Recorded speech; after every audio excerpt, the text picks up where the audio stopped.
Welcome to Teloz Advanced Cloud Contact Center Solution. In this video we will learn how to use the call and chat feature in Teloz. Once you are logged into your account, on the top right hand side, you will see the call and chat option next to the settings icon. Click on the call and chat icon, it will redirect you to the calling and chatting window. On the top left hand side of the screen, you will see the search bar. From there, you can search for an individual contact person from your chat history, and then you can start chatting with them. Below the search bar, the first icon shows your chat groups and individual chats. Click to start your conversation. The second icon is the phone book, which allows you to make calls with your colleagues and internal teammates.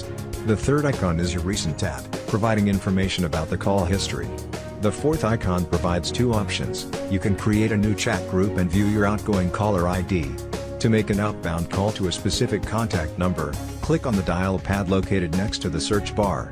This is how you explore the call and chat feature in Teloz Advanced Cloud Contact Center software.